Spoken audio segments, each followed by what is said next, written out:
Welcome. In this video, we will discuss about the early development of mammalian organism. So, for easy understanding, I divided into certain subcategories: fertilization, cleavage process, compaction, differentiation, zona hatching, implantation. So, we will see each one of them how it is important in the developmental process. Now, first one is fertilization. Fertilization in the mammalian organism is internal fertilization. Fertilization occurs at the oviduct region, and during this after fertilization, the zygote which is formed, this will be undergoing the cleavages and travel through the oviduct and reaches the place where finally it is going to develop, what we will going to see. So in the fertilization process, the male gamete will also contribute certain factors which helps in the initial cleavage process. So the sperm in this case will be contributing miRNA, especially 34C. This is a type of miRNA which was found is contributed by the sperm in the mammalian organism, and this miRNA for 34C is helping in the initial cleavage process.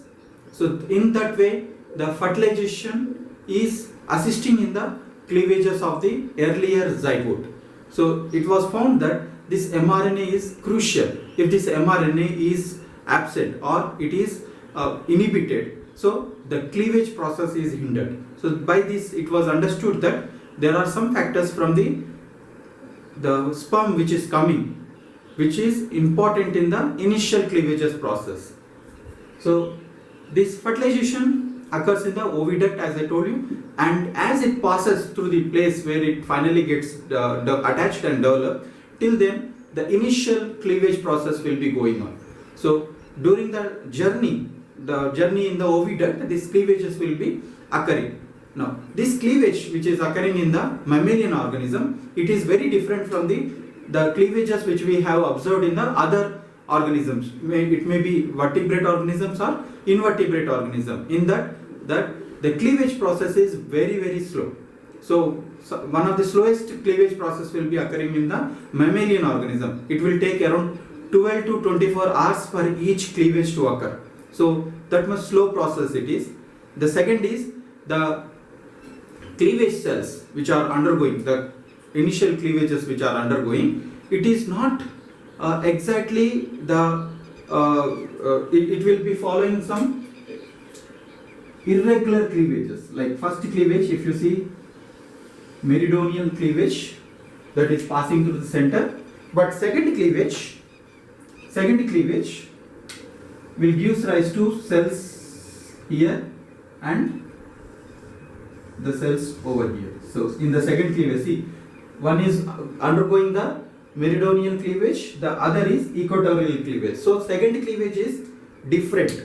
So both the cells which are the product of the first cleavage, they are undergoing differently. The cleavage is undergoing differently, and it is denoted as a rotational cleavage. So one cell is dividing meridionally, the other cell is dividing equatorially. So both the cells are dividing in different planes. So it is very peculiar in the animal kingdom organisms, and especially in mammalian organisms you will see this type of cleavage occurs, that at two cell stage both the cells are dividing differently. So this is a second aspect which is different from the other organism. First one is that is the duration between the cleavage to cleavage is large. So it will take around 12 to 24 hours for each cleavage to occur. Second, the first cleavage products, whatever it is present, so in the second cleavage they are following two different cleavage process planes will be followed in this organism. And the third is the cells which are present, the cleavage, the blastomeres which are arising through the cleavage, they follow asynchronous type of cleavages. Now, what is this asynchronous type of cleavage? asynchronous type of cleavage means all the cells will not divide at the same time. So in other organisms, if you notice that every time as the cleavage proceeds, like first cleavage gives rise to 2 cells, second cleavage gives rise to 4 cells, subsequently third cleavage gives rise to 8 cells, fourth gives rise to 16 cells, like that you will see that regularly all the Blastomere cells are getting cleaved and all the cells are undergoing the cleavage at the same time. But in case of mammalian organism, some of the cells will be in the process of cleavage and others will be not in the process of the cleavage. So it will have a differential cleavage between one group of Blastomeres to the other group of Blastomeres. So by this what you will see is the copies which are generated to the cleavage, it is not the copies what we see in the other organisms. Like after 6th cleavage, after 7th cleavage, you will see that not exactly the number is doubling.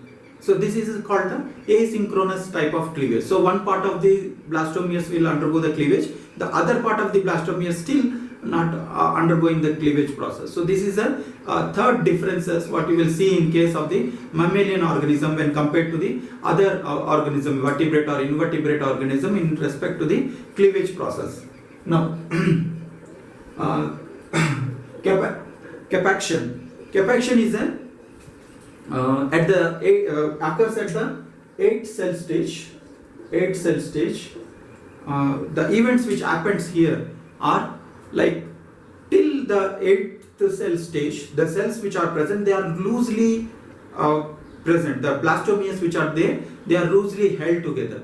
But in the 8th cell stage, the Blastomeres which are present, they will hold tightly between themselves with the tight junctions and the gap. Using the gap junctions, they can transport small molecules between them. So this holding the cells tightly among themselves at the 8th cell stage, this is assisted by the E-cadherin and beta-catenin proteins. So these are the adhesion molecules and the signaling molecules which helps in the holding the cells together. So from here till it comes to the next stage, that is 16 cell stage, you will see that the cells are tightly compacted at one place. So compaction. So they are called compaction. The other event which takes place during this process is, it is this stage where the cells will be going in the MBT stage, that is mid blastula stage. So zygotic genes will be getting activated in this case.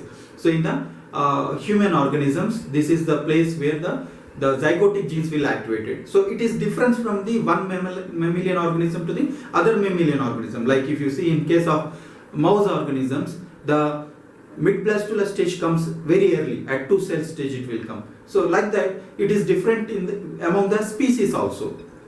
So that is what you will see in case of the capacitation. Then the next stage, that 16 cell stage, it is where the cells are now in a ball-like structure, which you call as a morula.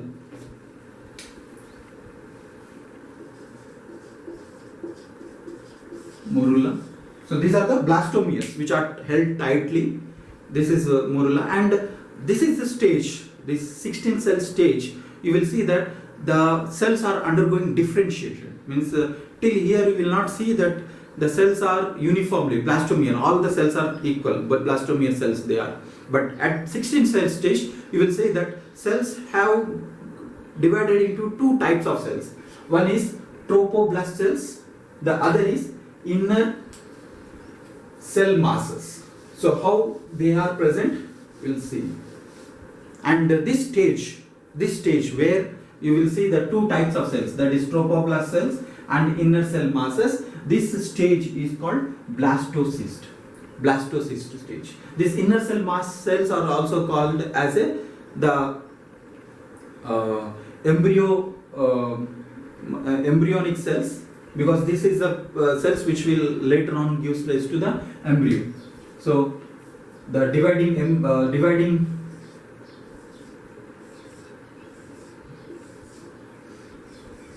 Blastomeres gives rise to 2 types of cells. So this outer one is the trophoblast cells. we'll see the mechanism how these cells are getting differentiated into trophoblast cells, and here inner you will see the inside you will see the inner cell masses, which is denoted as ICM, inner cell masses. See, two types of cell is differentiated. One is trophoblast cells and inner cell masses. So these trophoblast cells are going to raise into the extra embryonic structures, and it is important in formation of the placenta once they settled at the place where they are going to develop. And this inner cell mass is the cells which are going to develop into the embryo structures. That is, it will give rise to the endoderm, mesoderm and ectodermal structures. We will see shortly how it will be happens. So at this stage, inside you will see that the cell is filled with a cavity which is called blastocele.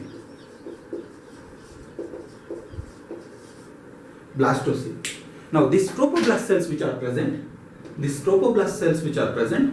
they will be accumulating the sodium in the inner side of their this trophoblast cells, and the sodium potassium pump which accumulates the sodium inside in the inner side of the cells, this will attract the water molecules. So these water molecules makes this cavity, blastocele cavity. So this they will call as a cavity formation. So it is very large and very prominent. When you see at the blastocyst stage, you will see that large cavity, that is blastocele, is very clearly visible. And this is this blastocele is formed by the help of the trophoblast cells, and also the oviduct wall which is present, that will assist in this accumulation of the water and salts.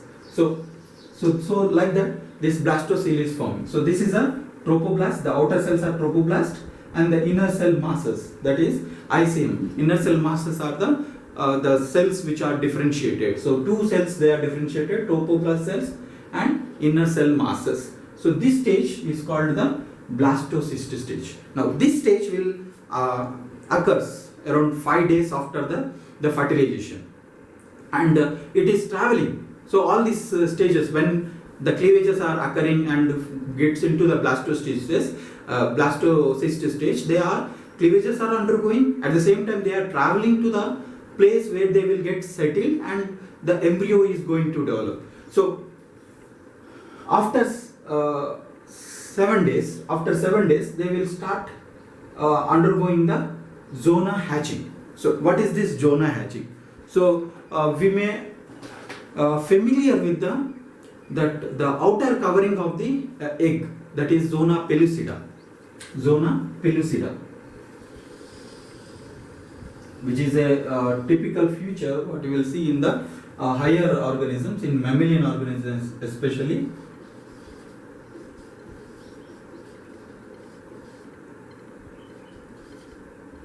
Zona Pellucida.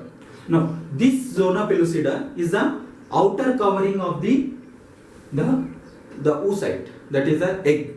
So this which is equivalent to the vitelline membrane in the invertebrate organisms also. So Zona Pellucida, which is a outer covering, so this blastocyst which is forming inside, this has to be hatched from this Zona Pellucida. So that is called a Zona Hatching stage. And Zona Pellucida is also important during the fertilization process also.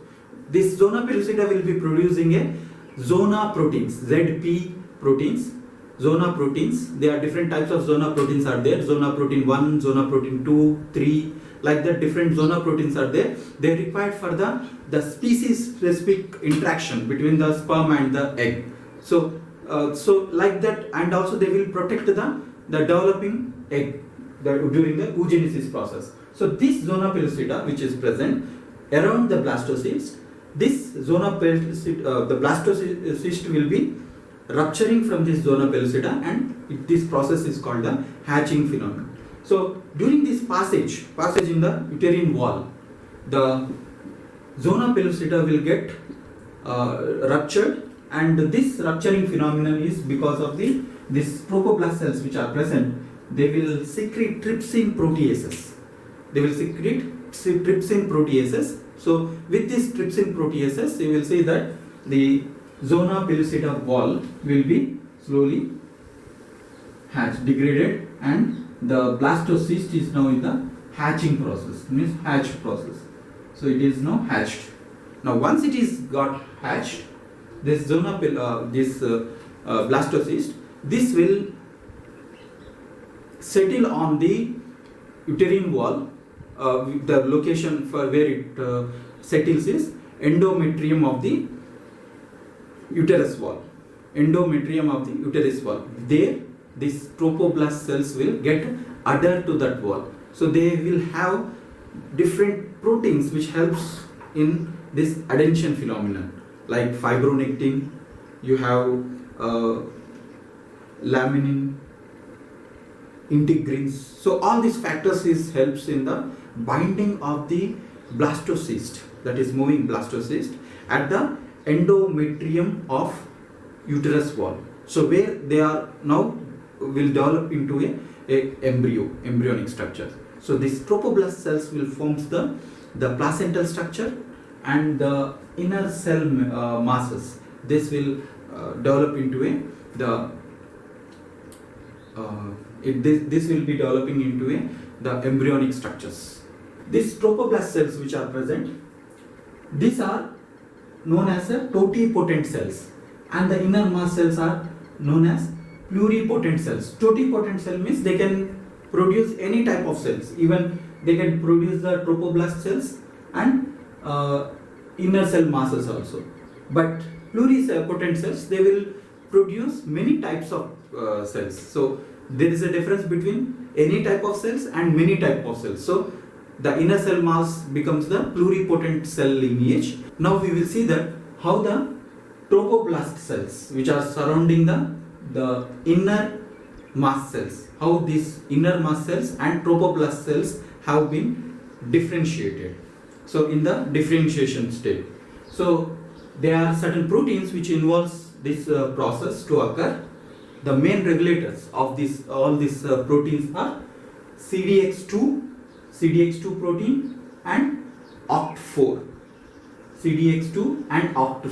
So these are the maternal transcriptional factors, maternal proteins which are present in the developing embryo, that is the blastomeres which are forming. In that, these two proteins will be present. So it all depends upon which protein is inhibiting the other. So both are showing the inhibitory effect on one another. So based on certain factors, we will see that which will be activating first and which will be inhibited. So in the outer cells and the inner cells. So before dividing into outer trophoblast cells and inner mass cells, they are blastomeres. So they are blastomeres, which is having cells which are present inside and outside also. So that 16 cell stage, whatever you will see, that blastomeres are present inside the cells, and at the periphery also you will see the blastomeres. So blastomeres will undergo this differentiation and will get divided into trophoblast cells and inner mass cells. So this blastomeres has CDX2 and OCT3. These are the maternal factors, maternal morphogens, and typically these are the homeodomain transcription factors. So this homeodomain transcription factors we have studied in case of Drosophila organism also, that this homeodomain transcription factors will regulate a wide variety of genes. So multiple of genes will be regulated through it. So in the embryonic state, during the differentiation between in the trophoblast cells and the inner mass cells also, these homeotic genes will be playing an important role. Now CDX2 and OCT, they will be having a mutual inhibition effect. So which will be present at what time and how it is present, we will see. So first we will see that inside how these inner mass cells will be present. So OCT4, which is also called as a POU5 domain transcription factor 1. So this protein along with the SOX2, they forms the dimer, and this dimer will initiate. This will help in the initiation of the NANOG gene. So these three, OCT4, SOX2, these both will activate NANOG. This is a protein which helps in the differentiating the inner mast cells. So this is important in the differentiating of the inner mast cells. So these three proteins, OCT4, SOX2 and NANOG, are the one which decides the lineage, that is embryonic stem cell lineage. This will decide the embryonic stem cell lineage genes. Now, one important feature, whatever you will see in this is, they will not only express the other protein, that is OCT3 along with the SOX2, not only activates the NANOG, but also they will interact with one another also. Like they will activate the one another. Like what you will see that OCT3 is helpful in the activating its own genes. SOX, it can activate its own genes, SOX2. NANOG, it can activate its own genes. At the same time, each one of these will activate the other three also. Like this one and this also, each of one will be activating three. So this is called as the interconnected regulatory circuits. Interconnected regulatory circuits means each of the protein, three proteins are activating its own proteins, and all these three proteins will activate one another. So each one of will be activating all the groups in that three member family. So this is how the interconnected regulatory circuit is working. So this all OCT3, SOX2, NANOG, this will help in the expression of the formation of the embryonic stem cells lineage. Then there is another protein, as I told you, that CDX2. This is important in differentiating the trophoblast cells. So this will initiate the M-mesodal, PSX1 and 1. These are the trophoblast specifying genes. Trophoblast specifying genes means if CDX2 is present in the cell, that is going to develop into a trophoblast cells. And if OCT4 is present, then it is going to develop into the inner mast cells. So inner mast cells has OCT2, SOX2, OCT4, SOX2 and NANOG genes expressed in them. Whereas in the trophoblast cells, you will see that CDX2 is there. CDX2 is also will inhibit this NANOG gene. So you will see that the trophoblast cells will not enter into the lineage of embryoblast cells. Now, how this CDX2 is present in only in the trophoblast cells, not in the inner mast cells. Now, if you see in this picture, so this is the outer cells, outer blastomere cells, and these are the inner blastomere cells. So outer blastomere cells and inner blastomere cells. Now this outer blastomere cells, they are not interacting with other cells outside. So they don't have the polarity. So they don't have the orientation, or they don't have the interaction from the outside. So they are interacted from inside. So but outer surface, they are free from any cell interactions. So during this, there is a signaling pathway which is called as a hippo signaling, HIPPO, hippo signaling pathway. This hippo signaling pathway is inactivated. So for activating this, there is a protein, angiomotin protein, AMOT, angiomotin protein. This will be associated with this hippo signaling pathway. And once they are adders to this hippo signaling pathway, they will activate LATS kinase, LATS 1 and 2 kinases. But when this hippo signaling pathway is not activated, you will see that LATS kinase activity is inhibited. LATS kinase activity is inhibited. So once it is inhibited, there is one cytoplasmic protein, S associated protein, which is denoted as YAP. This S associated protein will get internalized into the nucleus and bind to the cofactor. It is bind to the cofactor TEAD4, both of which will help in synthesizing the CDX2.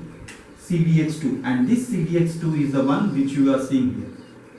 CDX2. So it is present only in the outer blastomere cells. So CDX2 is synthesized in the outer trophoblast cells, blastomere cells, and that is going to differentiate into a blastomeres. So this is how the trophoblast cells will be developing. Whereas in the inner cells, inner blastomere cells, you can see that hyposignaling pathway is activated by angiomotin protein.